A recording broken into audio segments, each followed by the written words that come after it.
Shalom ടിവിയുടെ എല്ലാ പ്രേക്ഷകരെയും പുറപ്പാടിൻ്റെ പുതിയൊരു എപ്പിസോഡിലേക്ക് സ്വാഗതം ചെയ്യുന്നു. ഇന്ന് നമ്മൾ ചിന്തിക്കുന്നത് 46-ാം സങ്കീർത്തനമാണ്. നമുക്കറിയാം 150 സങ്കീർത്തനങ്ങളുണ്ട്. ഈ സങ്കീർത്തനങ്ങളിൽ ഭൂരിഭാഗവും ദാവീദ് രാജാവിൻ്റെ സമയത്ത് രചിക്കപ്പെട്ടതാണ്. ദാവീദ് രാജാവ് അദ്ദേഹത്തിൻ്റെ എഴുത്തുകാരിലൂടെ, അതോടൊപ്പം തന്നെ സോളമൻ്റെ കാലത്ത് മോശയുടെ സങ്കീർത്തനമുണ്ട്, ആസാഫിൻ്റെ സങ്കീർത്തനമുണ്ട്, കോരഹിൻ്റെ പുത്രന്മാരുടെ സങ്കീർത്തനമുണ്ട്. ഇങ്ങനെ പലരുടെ രചനകളാണ് ഈ 150 സങ്കീർത്തനവും. അതിൻ്റെ പ്രധാനപ്പെട്ട പ്രമേയം എന്ന് പറഞ്ഞത് പ്രപഞ്ചത്തിൻ്റെ സൃഷ്ടാവായ ദൈവത്തിനെ, യഹോവയെ സ്തുതിക്കുന്നതും ആരാധിക്കുന്നതും, അതോടൊപ്പം തന്നെ വേദനകളിൽ ദൈവത്തെ എങ്ങനെ പ്രാർത്ഥനയോടെ ദൈവത്തിൻ്റെ സന്നിധിയിൽ എങ്ങനെ എത്താം, ഇങ്ങനെ പല പല വിഷയങ്ങൾ കേന്ദ്രീകരിച്ചാണ് സങ്കീർത്തനങ്ങൾ രചിക്കപ്പെട്ടിരിക്കുന്നത്. ഇതിനെല്ലാം കേന്ദ്ര ബിന്ദു എന്ന് പറയുന്നത് ശരിക്കും ദൈവത്തിൻ്റെ സ്നേഹത്തെ മനുഷ്യരിലേക്ക് ഗാനങ്ങളിലൂടെ എത്തിക്കുക എന്നുള്ളത് തന്നെയാണ്. അപ്പോൾ ഭൂരിഭാഗം സങ്കീർത്തനങ്ങൾക്ക് കാരണമായ ദാവീദ് രാജാവിൻ്റെ എല്ലാ സങ്കീർത്തനങ്ങളും എടുക്കുമ്പോൾ ദൈവത്തിൻ്റെ ആ സ്നേഹത്തെയും അല്ലെങ്കിൽ ദൈവത്തോടുള്ള ബന്ധത്തെയും ഒക്കെ നമുക്ക് കാണാൻ പറ്റും. പ്രത്യേകിച്ച് 23-ാം സങ്കീർത്തനം, യഹോവ എൻ്റെ ദൈവം ഇടയനാണ്, ഒരു കുറവുമില്ലെന്ന് പറയുമ്പോൾ അതേ ദാവീദ് രാജാവ് തന്നെ വേദനകളിൽ തന്നെ രോഗത്തിൽ തന്നെ സഹായിക്കുന്ന ദൈവത്തെപ്പറ്റി പറയുന്നു. പ്രപഞ്ചത്തോട് മുഴുവൻ ചേർന്ന് നിന്നുകൊണ്ട് ദൈവത്തെ സ്തുതിക്കുന്നതിനെ പറ്റി പറയുന്നു. ദുഷ്ടൻ്റെ കെണിയിൽ പെടാതിരിക്കുന്നതിന് വേണ്ടി 1-ാം സങ്കീർത്തനം തന്നെ ആറ്റുതീരത്ത് നട്ടവൃക്ഷം പോലെ നീതിമാൻ എങ്ങനെ വളരുമെന്ന് പറയുന്നു. മിശിഹായെപ്പറ്റി ഇൻട്രൊഡ്യൂസ് ചെയ്തുകൊണ്ട് 2-ാം സങ്കീർത്തനം, അതുപോലെ തന്നെ മിശിഹായുടെ പീഡാനുഭവത്തെ കാണിച്ചുകൊണ്ടുള്ള സങ്കീർത്തനങ്ങൾ, ഇങ്ങനെ ഓരോ സങ്കീർത്തനത്തിൻ്റെ അകത്തും പ്രത്യേകമായ ദൈവ പദ്ധതികളെ കാണാനായിട്ട് നമുക്ക് സാധിക്കും. ഓരോന്നും നമ്മൾ ആ അർത്ഥത്തിൽ വായിക്കുമ്പോൾ 121-ാം സങ്കീർത്തനത്തിലാണെങ്കിൽ പർവ്വതങ്ങളിലേക്ക് കണ്ണുകൾ ഉയർത്തുമ്പോൾ എനിക്ക് സഹായമായി വരുന്ന ദൈവത്തെ കാണാനായിട്ട് പറ്റും. എനിക്ക് ആരാണ് സഹായം? ഉറങ്ങാതിരിക്കുന്ന കാവലിരിക്കുന്ന ഇസ്രായേലിൻ്റെ പരിപാലകൻ ആരാണ്?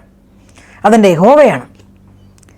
അതോടൊപ്പം തന്നെ എൻ്റെ ആത്മാവേ കർത്താവിനെ വാഴ്ത്തുക, എൻ്റെ അന്തരംഗമേ എൻ്റെ ദൈവത്തിൽ ആനന്ദിക്കുക. ഇങ്ങനെ യഹൂദന്മാർ ഏറ്റുപാടിയ അല്ലെങ്കിൽ അവരുടെ ഹൃദയത്തെ സ്വാധീനിച്ച വചനമാണ് സങ്കീർത്തനം. അതിന് അതിൻ്റേതായ ഒരു പ്രത്യേകതയും ഉണ്ട് താനും. ഇന്ന് 46-ാം സങ്കീർത്തനത്തിലെ ചില വചനങ്ങൾ നമ്മൾ എങ്ങനെ നമ്മുടെ ജീവിതത്തിലേക്ക് പ്രാവർത്തികമാക്കണമെന്നാണ് നമ്മൾ ചിന്തിക്കുന്നത്. 11 വാക്യങ്ങളാണ് ഈ 46-ാം സങ്കീർത്തനത്തിലുള്ളത്. അതിൽ 1-ാമത്തെ വചനം ഇതാണ്. ഇതിനകത്ത് നമ്മൾ ആദ്യം നോക്കുക, കോരഹിൻ്റെ പുത്രന്മാരുടെ ഒരു സങ്കീർത്തനം എന്നാണ് അതിൻ്റെ ഹെഡിങ് കൊടുത്തിരിക്കുന്നത്. കോരഹിൻ്റെ പുത്രന്മാരുടെ ഏറ്റവും ശ്രദ്ധേയമായ സങ്കീർത്തനമാണ് അന്യഗ്രഹത്തിൽ 1000 ദിനങ്ങളേക്കാൾ ദൈവമേ നിൻ്റെ ദേവാലയത്തിൻ്റെ കാവൽക്കാരനായി ഒരു ദിവസം ഇരിക്കുന്നതാണ് നല്ലതെന്ന് പറയുന്നത്. അത് ചേർത്ത് നമ്മൾ പാട്ടുകൾ ഉണ്ടാക്കിയിട്ടുണ്ട്, അനേകം ഗാനങ്ങൾ.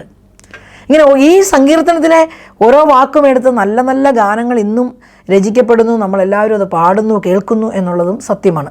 ക്രിസ്തുവിന് ആയിരക്കണക്കിന് വർഷങ്ങൾക്ക് മുമ്പ് രചിക്കപ്പെട്ട അല്ലെങ്കിൽ സ്ട്രക്ചേർലി ഉണ്ടായിരുന്ന, ഒരു പക്ഷേ ദാവീദ് രാജാവിൻ്റെ കാലഘട്ടമാണെങ്കിൽ പോലും നൂറുകണക്കിന് വർഷങ്ങൾക്ക് മുമ്പ് രചിക്കപ്പെട്ട ഈ സങ്കീർത്തനങ്ങൾ ഇന്നും അതിൻ്റെ അകത്തെ ഓരോ വചനവും നമ്മളെ സ്വാധീനിക്കുന്നെങ്കിൽ, ഇന്നും ആ ഓരോ വചനം ചേർത്തുണ്ടാക്കുന്ന പാട്ടുകൾ നമ്മുടെ ഹൃദയത്തെ, പ്രത്യേകിച്ച് 91-ാം സങ്കീർത്തനമൊക്കെ എത്രയാ ആയിരങ്ങളിലേക്ക് പാട്ടുകളായി എത്തിയിരിക്കുന്നു.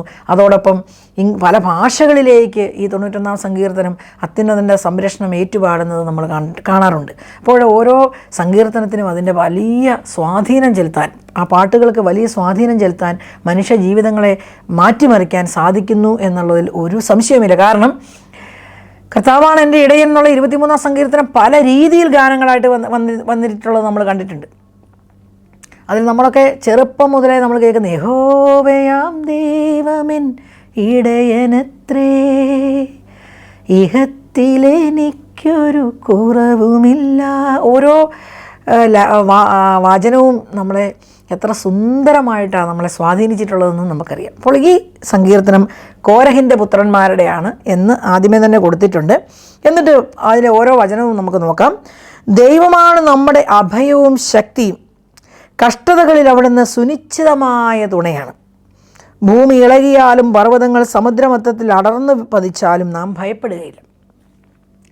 ഇത് പ്രത്യേകിച്ചും ഈ വചനം ധ്യാനിക്കുമ്പോൾ അനേകം മനുഷ്യർക്ക് ഈ പ്രത്യേക സാഹചര്യത്തിൽ, നമ്മളിപ്പോൾ ജീവിച്ചു പോകുന്നത് ലോകം ഇന്ന് വരെയും ഫേസ് ചെയ്യാത്ത രീതിയിലുള്ള ഒരു പ്രത്യേക പ്രശ്നത്തിലാണ്. കൊറോണ എന്ന ഒരു മഹാമാരി ലോകം മുഴുവനെയും പിടിച്ചു കുലുക്കുന്നു.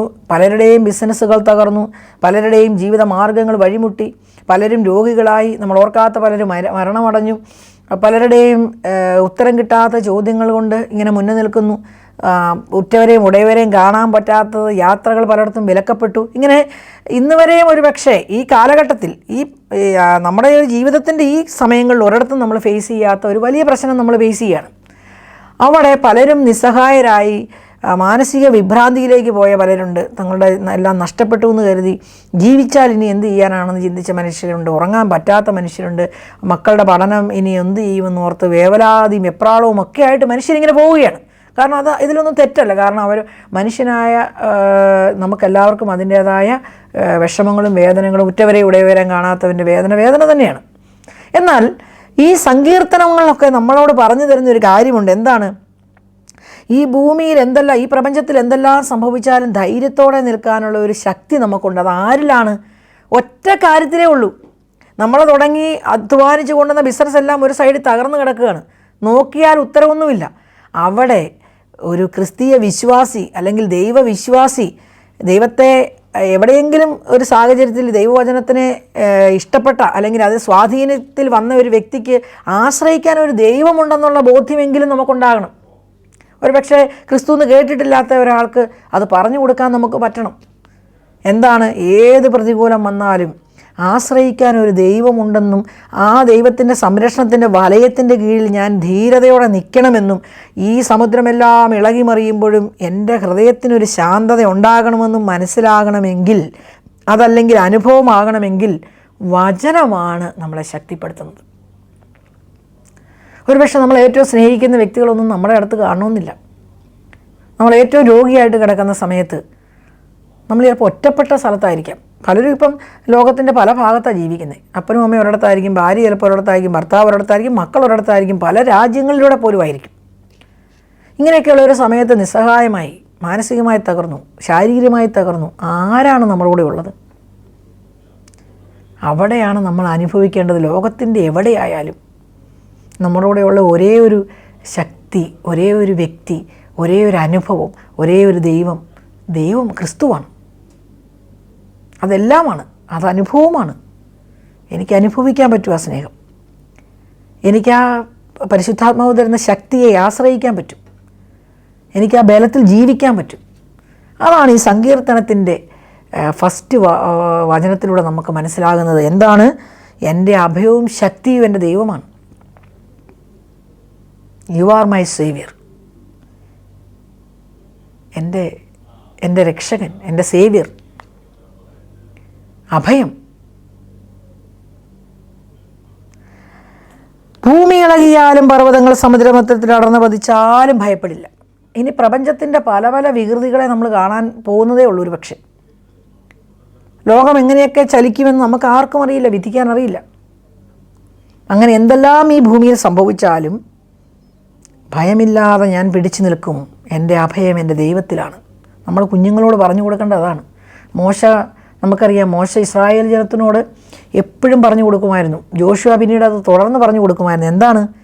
നിങ്ങളെ ഫറവോയുടെ അടിമത്തത്തിൽ നിന്ന് രക്ഷപ്പെടുത്തി ചെങ്കടൽ കടത്തി ഈ മരുഭൂമിയിലൂടെ നയിച്ച ദൈവം, കാടപ്പക്ഷിയെയും മന്നയും തന്ന്, മഞ്ഞും മേഘവും തന്ന്, ഇരുളും വെളിച്ചവും അറിയാത്ത രീതിയിൽ നമ്മളെ നയിച്ച ദൈവം,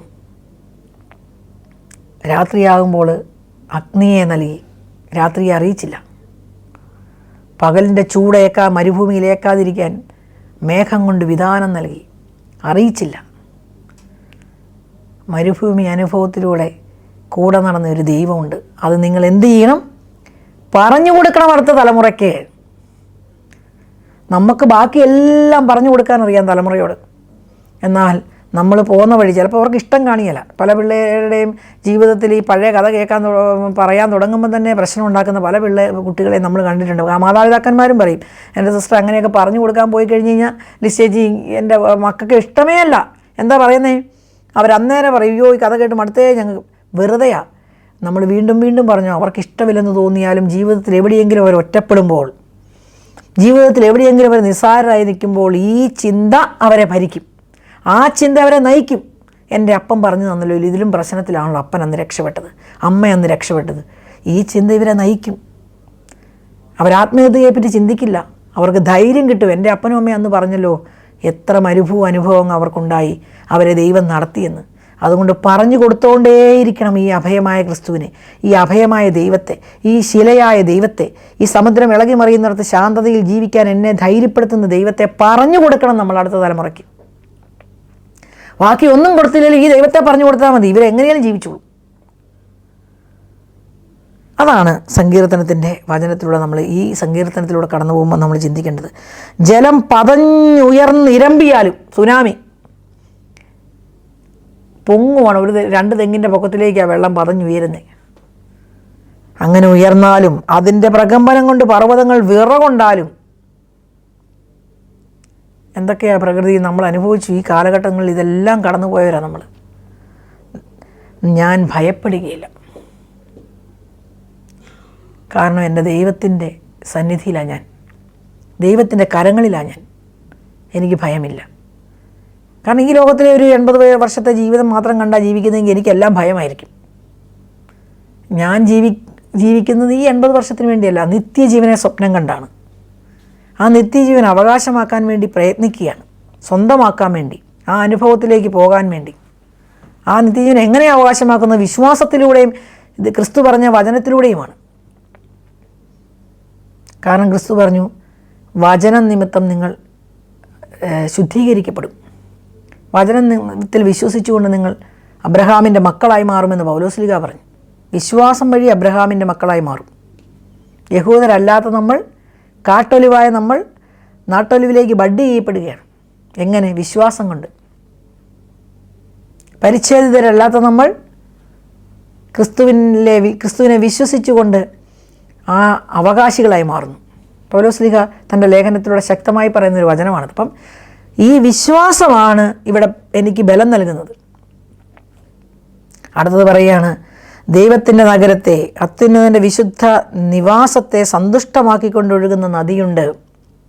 ആ നഗരത്തിൽ ദൈവം വസിക്കുന്നു. ദൈവത്തിൻ്റെ നഗരം, ദൈവത്തിൻ്റെ രാജ്യം, സ്വർഗീയ കാനാൻ. ഒരു ചിന്ത മാത്രമാണെന്ന് പഠിപ്പിക്കുന്ന അനേകം പേരുണ്ട്. ഇതൊരു ചിന്തയാണ്. ഈ ഭൂമിയിൽ തന്നെയാണ് ഇതെല്ലാം. സ്വർഗവും നരകവും ഒക്കെ ഈ ഭൂമിയിൽ തന്നെയാണ്. അതുകൊണ്ട് തന്നെ ഇതൊരു ചിന്ത മാത്രമാണ്. നമുക്ക് സന്തോഷം കിട്ടിയാൽ അത് സ്വർഗം, സങ്കടം കിട്ടിയാൽ അത് നരകാവസ്ഥ. അങ്ങനെയല്ല ക്രിസ്തീയ വിശ്വാസം. ക്രിസ്തീയ വിശ്വാസം ദൈവരാജ്യമുണ്ടെന്ന് തന്നെയാണ്, നിത്യജീവനുണ്ടെന്ന് തന്നെയാണ്. അതുകൊണ്ടാണ് ഈശോ പ്രാർത്ഥിക്കാൻ പഠിപ്പിച്ചപ്പോഴും സ്വർഗസ്ഥനായ പിതാവേ എന്ന് പറഞ്ഞത്.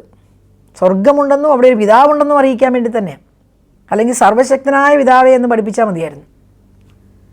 സ്വർഗസ്ഥനായ പിതാവേ, അങ്ങയുടെ നാമം പരിപാവനമായി മാറണം, പൂജിക്കപ്പെടണം, അങ്ങയുടെ രാജ്യം വരണം. അവിടെ ഒരു രാജ്യം തന്നെയാണ് ഇൻട്രൊഡ്യൂസ് ചെയ്യുന്നത്. അവിടെ പറയാണ്, അവിടെ ദൈവം വസിക്കുന്ന ഒരു രാജ്യം, ദൈവത്തിൻ്റെ രാജ്യം, സ്വർഗീയ രാജ്യം, സ്വർഗീയ കനാൻ. അവിടെ അതിനെ ഫലപുഷ്ടമാക്കുന്ന നദികൾ. അത് യോഹന്നാൻ്റെ വെളിപാട് പുസ്തകത്തിൽ യോഹന്നാൻ കാണുന്ന ദർശനത്തിൽ ഇതെല്ലാം മനോഹരമായിട്ട് വിവരിച്ചിട്ടുണ്ട്. പളുങ്ക് നദി, കടൽ, വർണ്ണിക്കാൻ വാക്കുകളില്ലാത്ത മനോഹാരിത, എപ്പോഴും ഫലം തിരങ്ങുന്ന വൃക്ഷങ്ങൾ നിറഞ്ഞു നിൽക്കുന്ന പളുങ്ക് കടൽ തീരം, ശുദ്ധന്മാരെല്ലാം പരിശുദ്ധൻ പരിശുദ്ധൻ എന്ന് വിളിക്കുന്ന ആ സ്വർഗീയ ശബ്ദം, ഹല്ലേലൂയ പാടി സ്തുതിക്കുന്ന സ്വർഗീയ ഗണങ്ങൾ, വർണ്ണിക്കാൻ വാക്കുകളില്ലാത്ത സ്വർഗീയ അനുഭവം. യോഹന്നാൻ കണ്ണുകൊണ്ട് കണ്ട് ആ ദർശനം കാണുകയാണ്. അവിടെയാണ് അടുത്ത വചനത്തിലേക്ക് നമുക്ക് നോക്കുമ്പോൾ എന്താണ്? അതിന് ഇളക്കം തട്ടുകയില്ല. ഈ ഇളക്കം തട്ടുന്നത് ഭൂമിയിലാണ്. ഭൂമിയിലും അല്ലെങ്കിൽ ഈ പ്രപഞ്ചത്തിനുമാണ് ഇളക്കം തട്ടുന്നത്. ഇവിടെയാണ് സമുദ്രം കവിഞ്ഞൊഴുകുന്നതും പർവ്വതങ്ങൾ ഇടിഞ്ഞു വീഴുന്നതും ഇടിമുഴക്കം വരുന്നതും മഴ വരുന്നതും അല്ലെങ്കിൽ ഇവിടെ പ്രതിസന്ധികളും പ്രതികൂലങ്ങളും ഒക്കെ വരുന്നത് ഈ ഭൂമിയിലോ അല്ലെങ്കിൽ ഈ പ്രപഞ്ചത്തിനുമാണ്. പക്ഷേ ദൈവത്തിൻ്റെ രാജ്യത്തിന് ഇളക്കം തട്ടുകയില്ല. അപ്പോൾ ഇളക്കം തട്ടാത്ത ഒരു രാജ്യം ഉണ്ട് എന്ന് നമ്മളോട് ബോധ്യപ്പെടുത്തി തരികയാണ് ഈ സങ്കീർത്തനത്തിലൂടെ. ഇളക്കം തട്ടുന്ന, നശിക്കാവുന്ന, എപ്പം വേണേലും നഷ്ടമാകാവുന്ന ഈ ഭൂമിയിലെ എവിടെയോ ഒരു സെൻറ്റ് സ്ഥലത്തിന് വേണ്ടി ജീവിതകാലം മുഴുവൻ കേസ് കളിക്കുന്നവരെ നമ്മൾ കണ്ടിട്ടില്ലേ? എപ്പോൾ വേണമെങ്കിലും വിളകി നശിക്കാവുന്ന ഈ ഭൂമിയിലെ ഒരു തുണ്ട് മണ്ണിന് വേണ്ടി സ്വന്തം സഹോദരനോടോ അയൽവക്കക്കാരനോടോ മരണം വരെയും കേസ് കളിക്കുന്നവർ. 10 ഏക്കർ സ്ഥലം മേടിക്കാനുള്ള പൈസ അഡ്വക്കേറ്റിനും കേസിനും ഒക്കെ ആയിട്ട് പോയാലും കുഴപ്പമില്ല, ഈ 1 സെൻറ്റ് സ്ഥലം വിട്ടുകൊടുക്കുകയില്ല. ഒരു വിട്ടുവീഴ്ച ചെയ്യില്ല. ഇളക്കം തട്ടാത്ത ഒരു രാജ്യത്തെ സ്വപ്നം കണ്ടാൽ ഇളക്കം തട്ടുന്ന ഈ ഭൂമിയിലെ പലതിനെയും ഉച്ഛിഷ്ടം പോലെ തോന്നും. അതുകൊണ്ടാണ് പൗലോസ്ലീഹ പറഞ്ഞത്, ഈ ലോകത്തിൻ്റെ സർവ്വ സംവിധാനങ്ങളും എനിക്ക് ഉച്ഛിഷ്ടം പോലെ തോന്നുന്നു. എനിക്ക് ജീവിതം ക്രിസ്തുവും മരണം നേട്ടവുമാണ്. ഇളക്കം തട്ടാത്ത ഒരു രാജ്യം, അതിനൊരിക്കലും ഒരു നാശം ഉണ്ടാകുന്നില്ല. കാരണം അതിനെ ദൈവമാണ് അതിനെ നയിക്കുന്നത്. ദൈവത്തിൻ്റെ രാജ്യമാണത്. എന്നിട്ട് പറയാണ്, ജനതകൾ ക്രോധാവിഷ്ടരാകുന്നു, രാജ്യങ്ങൾ പ്രകമ്പനം കൊള്ളുന്നു, അവിടുന്ന് ശബ്ദമുയർത്തുമ്പോൾ ഭൂമി ഉരുകിപ്പോകുന്നു. ജനങ്ങൾ മൊത്തത്തിൽ കോപാകൃഷ്ടർ തന്നെയാണ്. നല്ലൊരു വിഭാഗം ജനങ്ങളും കോപവും ക്രോധവും വാശിയും വൈരാഗ്യവും എല്ലാം നിറഞ്ഞ് ജീവിതം നാശത്തിലേക്ക് നയിക്കുന്ന മനുഷ്യരുടെ ഇടയിലേക്ക് നമ്മളിപ്പോൾ കണ്ടുകൊണ്ടിരിക്കുകയാണ്. ആരോടും ക്ഷമിക്കാത്ത, ഒരു വാക്കിന് പോലും ക്ഷമിക്കാൻ പറ്റാതെ, അത് എവിടെയൊക്കെ ഉപദ്രവിക്കാമോ അവിടെ എല്ലാം ഉപദ്രവിച്ച്. ഇപ്പോഴത്തെ ഏറ്റവും വലിയ സാധ്യത സോഷ്യൽ മീഡിയയാണ്. ഒരു വാക്ക് പറഞ്ഞ് ആ വാക്കിനെ മാത്രം പിടിച്ചുകൊണ്ടിട്ട് സോഷ്യൽ മീഡിയയിൽ എഴുതിയും പ്രസംഗിച്ചും ഒക്കെ മനുഷ്യൻ്റെ സമാധാനവും അഭിമാനവും സ്വസ്ഥതയും എല്ലാം കളയാൻ വേണ്ടി ഏതൊക്കെ തന്ത്രങ്ങൾ ഉപയോഗിക്കാമോ, എന്തെല്ലാം അരിശത്തി പറയാമോ അതെല്ലാം പറയുന്ന ഒരു പറ്റം ജനതകൾ ഈ നിസാര ലോകത്തിൻ്റെ ജീവിതത്തിൻ്റെ ഇടയിൽ ചുറ്റും നിൽക്കുന്നവന് സമാധാനം നൽകേണ്ടതിന് പകരം അവൻ്റെ സർവ്വസമാധാനവും കെടുത്തുന്നതിൽ ഒരു വിഷമവും ഇല്ലാത്ത ജനം. ഇതെല്ലാം കണ്ട് സ്വർഗത്തിലൊരു ദൈവമുണ്ടെന്ന് ഓർക്കുമ്പോഴാണ്, ആ ദൈവം കാണുമ്പോഴാണ്, ഈ ഭൂമിയിൽ കിടന്ന് മനുഷ്യർ ചെയ്യുന്ന നീചമായ പ്രവർത്തികൾ കാണുമ്പോൾ ആ ദൈവത്തിൻ്റെ ഹൃദയം എത്രയധികം വേദനിക്കുന്നുണ്ട്. എന്തിനു വേണ്ടി? ഒരു 50 വയസ്സുള്ള ഒരു അപ്പനും അമ്മയും നോക്കുമ്പോൾ മുറ്റത്തിരുന്ന് മണ്ണ് കൊണ്ട് പലതരത്തിലുള്ള രൂപങ്ങൾ ഉണ്ടാക്കിയിട്ട് അത് മഴയോ കാറ്റോ വരുമ്പോൾ കാണുമ്പോൾ കരയുന്ന 5 വയസ്സുള്ള ഒരു കുഞ്ഞിനേക്കാളും കഷ്ടമായിട്ട്, അല്ലെങ്കിൽ അടുത്ത കൂട്ടുകാരൻ ഉണ്ടാക്കി വെച്ചതിനെ ഇടിച്ച് പൊളിച്ച് കളയുമ്പോൾ അവൻ കരയുന്നത് കാണുമ്പോൾ വെറുതെ നമുക്ക് മനസ്സിലാവും ഇതിനും കൊണ്ട് പ്രത്യേക വിലയൊന്നുമില്ലെന്ന്. 50 വയസ്സുള്ള അറിവുള്ള ഒരാൾക്ക് മനസ്സിലാവും ഇതിനൊരു വിലയുള്ള സാധനമല്ല, അപ്പോൾ അത് കുഴപ്പമില്ല. പക്ഷേ മറ്റൊരാളുടെ ആ പ്രവൃത്തിനെ നഷ്ടമാക്കുമ്പോൾ അവനും വേദനിക്കുന്നു, ഇവനും വേദനിക്കുന്നു, കരയുന്നു, ഭയങ്കര സംഭവമൊക്കെ അവിടെ നടക്കുന്നുണ്ട്. അർത്ഥശൂന്യമാണെങ്കിലും വേദനകളും വേദനിപ്പിക്കലും നടക്കുന്നു. ഇതെല്ലാം കാണുന്ന സ്വർഗത്തിലിരിക്കുന്ന ദൈവം ഈ മനുഷ്യൻ കാണിക്കുന്ന ഈ പ്രകൃതിയോടും സഹജീവികളോടും ദൈവത്തോടും ഒക്കെ കാണിക്കുന്ന ഈ വികൃതികൾ കാണുമ്പോൾ എത്രയധികം വേദനിക്കുന്നു എന്നുള്ളതാണ്. അറിവില്ലാത്തവരാണെങ്കിൽ അറിവില്ല, എല്ലാം അറിഞ്ഞിട്ടും അനേകർ ദൈവത്തെ നിന്ദിക്കുന്നു, മനുഷ്യരെ നിന്ദിക്കുന്നു, ദൈവത്തിനെതിരായി സംസാരിക്കുന്നു, മനുഷ്യനെതിരായി സംസാരിക്കുന്നു. ജനം ക്രോധത്തിൽ ജീവിക്കുന്നു. അതോടൊപ്പം സൈന്യങ്ങളുടെ കർത്താവ് നമ്മോടുകൂടെയുണ്ട്, യാക്കോബിൻ്റെ ദൈവമാണ് നമ്മുടെ അഭയം. വരുവിൻ, കർത്താവിൻ്റെ പ്രവൃത്തികൾ കാണുവിൻ, അവിടുന്ന് ഭൂമിയെ എങ്ങനെ ശൂന്യമാക്കിയിരിക്കുന്നു എന്ന് കാണുവിൻ. ഭൂമി ശൂന്യമാകാനൊന്നും അധികം സമയമൊന്നും വേണ്ട. ഒരു കാലഘട്ടത്തിൽ ഏറ്റവും ഭയങ്കര സമ്പന്നമായിരുന്ന പല രാജ്യങ്ങൾ ഭൂമിക്ക് അടിയിലേക്ക് തന്നെ പോയ സംഭവങ്ങളുണ്ട്. അവർ ഈ നിഘണ്ടുവിൽ പോലുമില്ല, നമുക്ക് ഇന്ന് കാണാനില്ല. ഒരു പ്രകൃതിക്ഷോഭം വന്നാൽ ഒരു പ്രദേശം ഇല്ലെന്നായി തീരാൻ മണിക്കൂറുകളോ സെക്കൻഡുകൾ പോലും വേണ്ട. ഈ ഭൂമി നഷ്ടമാകാനോ അല്ലെങ്കിൽ ഈ ഭൂമിയുടെ സന്തുഷ്ടമായ ജീവിതത്തെ മാറ്റിമറിക്കാനോ നിമിഷങ്ങൾ മതിയാവും. അതിന് ഏറ്റവും വലിയ തെളിവാണ് നമ്മൾ ഇന്ന് അനുഭവിക്കുന്ന കൊറോണ സഹിതം. അനേകം പദ്ധതികളിട്ടവരായിരുന്നു പലരും. 2020 ലോകം മുഴുവൻ കറങ്ങി യാത്ര ചെയ്യണമെന്ന് ചിന്തിച്ചവരുണ്ട്. അമേരിക്കയിൽ പോയി 1 മാസം താമസിക്കണമെന്ന് ആഗ്രഹിച്ചവർ കാണും. ചോക്ലേറ്റിൻ്റെ രാജ്യമായ സ്വിറ്റ്സർലൻഡിൽ പോയി 1 കൊല്ലം ജീവിക്കണമെന്ന് ആഗ്രഹിച്ചവർ കാണും. ബിസിനസ് ചെയ്യാൻ യൂറോപ്പിന് പോകണമെന്ന് ആഗ്രഹിച്ചവർ കാണും. മിഡിൽ ഈസ്റ്റിൽ പണം ഇറക്കണമെന്ന് ആഗ്രഹിച്ചവർ കാണും. 1000 കൂട്ടം പദ്ധതികൾ ഒരു 2 വർഷം അക്ഷരാർത്ഥത്തിൽ ബ്ലോക്കായി. ഒരു ചെറിയ രോഗാണു മാത്രം, ചെറിയ രോഗാണു. ഇതാണ് മനുഷ്യൻ്റെ നിസ്സഹായത, അല്ലെങ്കിൽ പ്രപഞ്ചത്തിൻ്റെ നിസ്സഹായത. ഇതിനെ നിയന്ത്രിക്കുന്ന ഒരു ദൈവത്തിൻ്റെ സന്നിധിയിൽ ആ രാജ്യത്തിലാണ് ഉറപ്പുള്ളതെന്നുള്ളൊരു വലിയ ബോധ്യമെങ്കിലും ഈ വചനമൊക്കെ വായിക്കുമ്പോൾ നമുക്കുണ്ടാകണം. നമ്മൾ ജീവിക്കുന്ന സമയത്ത് ഏറ്റവും സമാധാനത്തോടെ നമ്മൾ ജീവിക്കുകയും സമാധാനത്തിൽ മറ്റുള്ളവർ ജീവിക്കാൻ വേണ്ടി അവസരം ഉണ്ടാക്കി കൊടുക്കുകയും ചെയ്യുക എന്നുള്ള ദൗത്യവും നമുക്കുണ്ടെന്ന് ഓർക്കണം. കാരണം എത്ര നാൾ നീണ്ടു നിൽക്കുന്നതാണ് നമ്മുടെ ഈ ലോകത്തിലെ ജീവിതമെന്നോ ഈ പ്രപഞ്ചമെന്നോ അല്ലെങ്കിൽ ഈ ഭൂമിയിലെ സർവ്വ സംവിധാനങ്ങളെന്നോ നമുക്കറിയില്ലാത്തത് കൊണ്ട് തന്നെ, അതിൻ്റെ നിയന്ത്രണം ദൈവത്തിൻ്റെ കയ്യിലായതുകൊണ്ട് തന്നെ എന്തെങ്കിലുമൊക്കെ കണ്ടിട്ട് ആർക്കും ഒന്നും അഹങ്കരിക്കാനില്ല എന്നും ഈ വചനത്തിലൂടെ പോകുമ്പോൾ നമ്മൾ ധ്യാനിക്കുകയും മനസ്സിലാക്കുകയും ചെയ്യണം. 7-ാമത്തെ വചനത്തിൽ പറയുകയാണ്, സൈന്യങ്ങളുടെ കർത്താവ് നമ്മോടുകൂടെയുണ്ട്, യാക്കോബിൻ്റെ ദൈവമാണ് നമ്മുടെ അഭയം. വരുവിൻ, കർത്താവിൻ്റെ പ്രവൃത്തികൾ കാണുവിൻ, അവിടുന്ന് ഭൂമിയെ എങ്ങനെ ശൂന്യമാക്കിയിരിക്കുന്നു എന്ന് കാണുവിൻ. സൈന്യങ്ങളുടെ കർത്താവ് നമ്മളോട് ഉണ്ട്, യാക്കോബിൻ്റെ ദൈവമാണ് നമ്മുടെ അഭയം. അവിടുന്ന് ഭൂമിയെ എങ്ങനെ ശൂന്യമാക്കിയിരിക്കുന്നു എന്ന് കാണുവിൻ. ഇതിൻ്റെ ഏറ്റവും വലിയൊരു ഉദാഹരണമാണ് നമ്മളിപ്പോൾ അനുഭവിച്ചുകൊണ്ടിരിക്കുന്ന കാര്യങ്ങളും പലതും. മനുഷ്യർ ഭൂമിയിൽ നിക്ഷേപം കൂട്ടുകയും ആ നിക്ഷേപം നിലനിർത്താൻ വേണ്ടി ഏത് അറ്റം വരെയും പോവുകയും ഭൂമി എൻ്റെ സ്വന്തമാണെന്ന് അവകാശപ്പെടുത്തുകയും ചെയ്യുമ്പോൾ ഇതിൻ്റെ മുഴുവൻ നിയന്ത്രണം ഉള്ള ദൈവം പ്രപഞ്ചത്തെ മുഴുവൻ ഒന്ന് നോക്കിയാൽ ഈ പ്രപഞ്ചത്തിൻ്റെ അവസ്ഥ വേറെയാകുകയാണ്. നമ്മൾ അനുഭവിച്ചുകൊണ്ടിരിക്കുകയാണ്. പലപ്പോഴും ചെറിയൊരു രോഗം കൊണ്ട് ഈ പ്രപഞ്ചം മുഴുവൻ അനങ്ങാതെ നിന്നു. പ്രപഞ്ചത്തിൻ്റെ ലോകത്തിൻ്റെ പല സ്ഥലങ്ങളും നിശ്ചലമായി. അനേകം സാധ്യതകൾ ഉണ്ടായിരുന്നിടം അടയ്ക്കപ്പെട്ടു. അപ്പോൾ അതുകൊണ്ടാണ് പറഞ്ഞത്, ദൈവം ഭൂമിയെ ശൂന്യമാക്കിയത് എങ്ങനെയാണെന്ന് നിങ്ങൾ കാണുവിൻ. എന്നാൽ ആ ശൂന്യതയിൽ ദൈവത്തിൻ്റെ കരം, ദൈവത്തിൻ്റെ ബലം, ആ ശക്തി തിരിച്ചറിയുന്ന വ്യക്തിക്കാണ് ശൂന്യത കോരിയിടുന്ന മണലാരണ്യത്തിൽ മോശയെ കണ്ടെത്തിയ പോലെ, ആ മോശയെ കണ്ടെത്തി ദൈവം മോശയെ സ്നേഹിച്ച് വലിയ ജനതയുടെ ലീഡറാക്കി മാറ്റിയതുപോലെ ശൂന്യതയിലും ഈ ലോകത്തിൽ എന്തൊക്കെ സംഭവിച്ചാലും നിസ്സഹായതയിലും ആ ദൈവത്തിൻ്റെ ശബ്ദം കേൾക്കാൻ പറ്റുക എന്നുള്ളത് ദൈവത്തിൽ ആശ്രയിക്കുന്നവർക്ക് മാത്രമാണ്. അതുകൊണ്ട് എന്തൊക്കെ സംഭവിച്ചാലും നോക്കൂ, ഭൂമിയോട് എന്തൊക്കെ സംഭവിച്ചാലും, ഭൂമിയിൽ എത്ര ശൂന്യത സംഭവിച്ചാലും അവിടെ അഭയമായി യാക്കോബിൻ്റെ ദൈവമുണ്ട്, സിയോൻ്റെ രാജാവുണ്ട് എന്ന് വിശ്വസിക്കണം. എന്നിട്ട് പറയുകയാണ്, അവിടുന്ന് ഭൂമിയുടെ അതിർത്തിയോളം യുദ്ധമില്ലാതാക്കുന്നു, അവിടുന്ന് വില്ലൊടിക്കുകയും കുന്തം തകർക്കുകയും രഥങ്ങളെ അഗ്നിക്കിരയാക്കുകയും ചെയ്യുന്നു.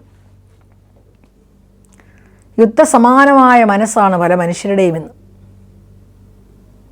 എന്നാൽ ദൈവം പറയുകയാണ്, യുദ്ധങ്ങൾ ഇല്ലാതാക്കുന്ന അവസ്ഥ. എൻ്റെ നേട്ടത്തിന് വേണ്ടി നിസ്സഹായരായി നിന്ന് എൻ്റെ മുന്നിൽ കരയുന്നവരെ കൊല്ലാൻ മടിയില്ലാത്ത രീതിയിലേക്ക് ക്രൂരത കൊണ്ട് നിറയുന്ന മനുഷ്യർ, ഒന്നും നേടാനില്ലെന്ന് ഉറച്ചു വിശ്വസിക്കേണ്ട ചില സ്ഥലങ്ങളാണ് നമ്മളിവിടെയൊക്കെ. നമ്മൾ മറ്റൊരാളുടെ കണ്ണുനീര് കൊണ്ട് നേടുന്നതൊന്നും നേട്ടമല്ലെന്നും അത് ശാശ്വതമല്ലെന്നും ഏത് നിമിഷവും എൻ്റെ ജീവിതം ഈ ഭൂമിയിൽ അവസാനിക്കുമ്പോൾ ഇതെനിക്ക് നഷ്ടമാകുമെന്നും എത്ര വെട്ടിപ്പിടിച്ച് വെച്ചാലും ഇത് ഉപേക്ഷിച്ചിട്ട് ഞാൻ പോയേ പറ്റൂ എന്നും ചിന്തിക്കേണ്ട വിവേകം കൂടെ നമുക്കുണ്ടാകണം എന്ന് ഈ വചനം നമ്മെ പഠിപ്പിക്കുകയാണ്. അപ്പോൾ ഇന്ന് നമ്മൾ കാണുന്ന ഈ ഭൂമിയിലും നമ്മൾ ജീവിക്കുന്ന ചുറ്റുവട്ടത്തിലുമൊക്കെ അനേകം മനുഷ്യർ യുദ്ധസമാനമായിട്ട് ജീവിക്കുകയാണ്.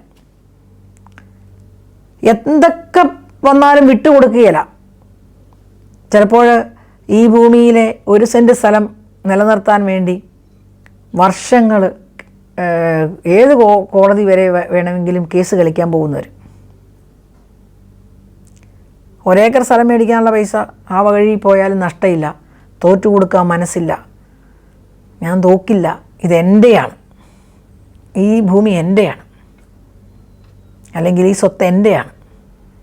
ചിലപ്പോൾ 2 പേര് ഇരുന്ന് സംസാരിച്ച് ഒരു പരിഹാരമുണ്ടാക്കാവുന്ന കാര്യം അതിൻ്റെ എല്ലാ അതിർത്തികളും ലംഘിച്ച് മരണം വരെയും സമാധാനം 2ഇടത്തെയും നഷ്ടപ്പെടുത്തി പോകുന്ന അനേകം മനുഷ്യരെ നമ്മൾ കണ്ടിട്ടുണ്ട്. സാമ്പത്തിക നഷ്ടം, മാനസിക സമാധാനമില്ലായ്മ, ശാരീരിക രോഗങ്ങളെല്ലാം വന്നാലും വിട്ടുവീഴ്ച ചെയ്യല, സംസാരിക്കുകയില്ല, കോംപ്രമൈസിന് തയ്യാറല്ല. യുദ്ധസമാനമായ മനസ്സ്.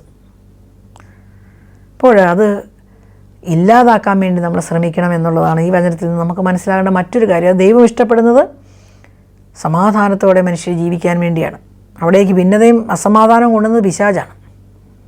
സർവ്വ തന്ത്രങ്ങളിലൂടെയും മനുഷ്യനെ അസമാധാനത്തിലേക്ക് നയിക്കുന്ന പിശാചിൻ്റെ തന്ത്രമാണ്. അവൻ കൊല്ലാനും മോഷ്ടിക്കാനും നശിപ്പിക്കാനുമാണ് വരുന്നത്. അപ്പോൾ അവിടുന്ന് എന്ത് ചെയ്യുന്നു പറയുകയാണ്, ശാന്തമാകുക, ഞാൻ ദൈവമാണെന്നറിയുക, ഞാൻ ജനതകളുടെ ഇടയിൽ ഉന്നതനാണ്. ഇത് എല്ലാവരും ഏറ്റുപറയുന്ന വാക്യങ്ങളാണ്. ശാന്തമാകുക, ഞാൻ ദൈവമാണെന്നറിയുക. ശാന്തത നഷ്ടപ്പെടുന്നിടത്ത് ജീവിക്കുന്ന ഈ സമയത്ത് ദൈവത്തിൽ ശാന്തത കണ്ടെത്താൻ നമുക്ക് പറ്റണം. നമ്മളിൽ മറ്റുള്ളവർക്ക് ശാന്തത കണ്ടെത്താൻ പറ്റണം. അവൾ വലിയ പ്രതിസന്ധിയായിട്ട് വരുന്നവൻ നമ്മുടെ അടുത്ത് വന്നു കഴിയുമ്പോൾ ശാന്തതയോടെ സമാധാനത്തോടെ തിരിച്ചു പോകുന്ന അവസ്ഥ പകർന്നു കൊടുക്കാൻ നമുക്ക് പറ്റണം. പ്രത്യേകിച്ച് പാവപ്പെട്ടവരോടും ബലഹീനരോടും അങ്ങനെ തന്നെ നമ്മൾ കാണണം. അത് ദൈവത്തിൻ്റെ സ്വഭാവമാണ് എന്ന് മനസ്സിലാക്കണം. ഈശോ തന്നെ പറഞ്ഞു, ഞാൻ ശാന്തശീലനും വിനീത ഹൃദയനുമാകയാൽ എന്നിൽ നിന്ന് പഠിക്കുക, അപ്പോൾ നിങ്ങൾക്ക് ആശ്വാസം ലഭിക്കും. നമ്മൾ അവിടം വരെ എത്തുന്നതിന് മുമ്പ് അതിന് തൊട്ടടുത്തുള്ള വചനം കൊണ്ട് നിർത്തും. അധ്വാനിക്കുന്നവരും ഭാരം വഹിക്കുന്നവരുമായ നിങ്ങളെല്ലാവരും എൻ്റെ അടുക്കൽ വരുവിൻ, ഞാൻ നിങ്ങളെ ആശ്വസിപ്പിക്കാം. അവിടെ നമ്മൾ ഫുൾ സ്റ്റോപ്പ് ഇടും. അത് കഴിഞ്ഞുള്ളൊരു വാക്കുകൂടെ കഴിയുമ്പോഴാണ് അതിൻ്റെ പൂർണ്ണത. ഞാൻ ശാന്തശീലനും വിനീത ഹൃദയനുമാകയാൽ എന്നിൽ നിന്ന് പഠിക്കുകയും എൻ്റെ ഭുജം വഹിക്കുകയും ചെയ്യുമ്പോൾ നിങ്ങൾക്ക് ആശ്വാസം ലഭിക്കും. ആശ്വാസത്തിൻ്റെ ഉറവിടം അവിടെ നിൽക്കുകയാണ്, ശാന്തശീലനായ ക്രിസ്തു. അതുകൊണ്ടാണ് നമ്മൾ പാട്ട് പാടിക്കൊണ്ടിരുന്നത്, ആശ്വാസത്തിന് ഉറവിടമാം ക്രിസ്തു എന്നെ വിളിക്കുന്നു. ആശ്വാസവും ശാന്തതയും ക്രിസ്തുവിൽ കണ്ടെത്തി ആ ക്രിസ്തു സ്നേഹം നമ്മളുടെ ഇടയിലേക്ക് വന്നു നിറഞ്ഞ് ആ ശാന്തത നമ്മൾ മറ്റുള്ളവർക്ക് പകർന്നു കൊടുക്കുമ്പോഴാണ് സത്യത്തിൽ ഈ വചനത്തിൻ്റെയൊക്കെ പൂർത്തീകരണമാകുന്നത്. പരിശുദ്ധ കന്യാമറിയം ഒരു സ്തോത്രഗീതം ആലപിക്കുന്നുണ്ട്. പഴയ നിയമത്തിലെ ഹന്ന പ്രാർത്ഥിച്ച അതേ സ്തോത്രഗീതം തന്നെയാണ്. അതിന് മറ്റൊരു ബലം കൊടുത്ത് ശക്തി കൊടുത്ത് പരിശുദ്ധ കന്യാമറിയം പ്രാർത്ഥിക്കുന്നുണ്ട്. അവിടെ പറയുന്നത് എന്താണ്? എളിയ ദാസിയുടെ താഴ്മയെ അവിടുന്ന് പരിഗണിച്ചു. അബ്രഹാമിനോട് ചെയ്ത വാഗ്ദാനം ഈ എളിയ ദാസിയുടെ താഴ്മയിൽ അവിടുന്ന് പ്രാവർത്തികമാക്കി, അല്ലെങ്കിൽ ഈ താഴ്മയെ അങ്ങ് കടാക്ഷിച്ചു. അതുകൊണ്ട് സകല ജനതകളും ഭാഗ്യവതി എന്ന് വിളിക്കും. അതുകൊണ്ട് ഞാൻ എൻ്റെ ദൈവത്തെ എന്നും സ്തുതിക്കും. ആ ദൈവത്തിൽ ഞാൻ ആനന്ദിക്കും എൻ്റെ ചിത്തം.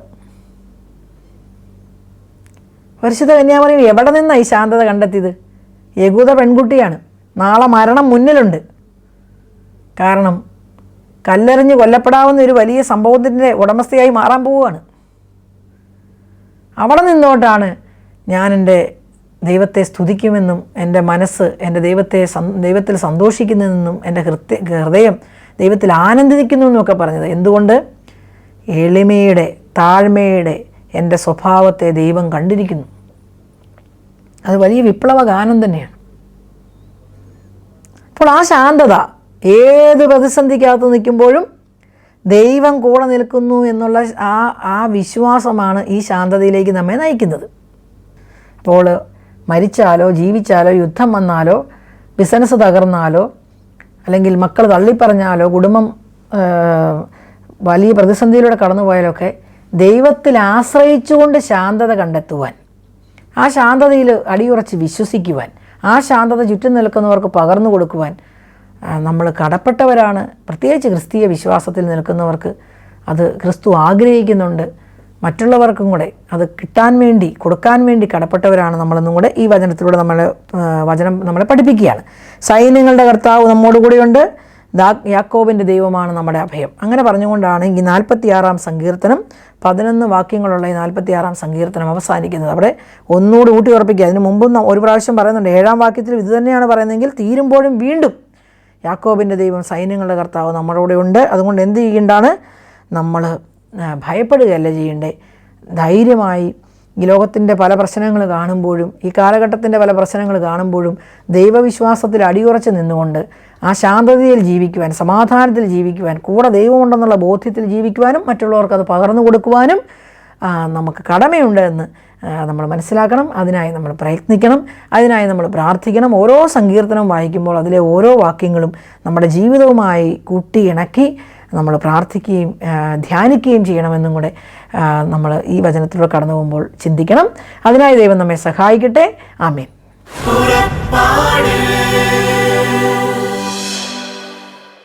ഈ പ്രോഗ്രാമിനെ കുറിച്ചുള്ള നിങ്ങളുടെ വിലയേറിയ അഭിപ്രായങ്ങളും നിർദ്ദേശങ്ങളും ഇമെയിലിലൂടെ ഞങ്ങളെ അറിയിക്കുക. purapada.uae@gmail.com. പരിശുദ്ധാത്മവരങ്ങളാലെന്നും ഹൃദയത്തിനകതാരു നിറയ്ക്കും യാത്ര.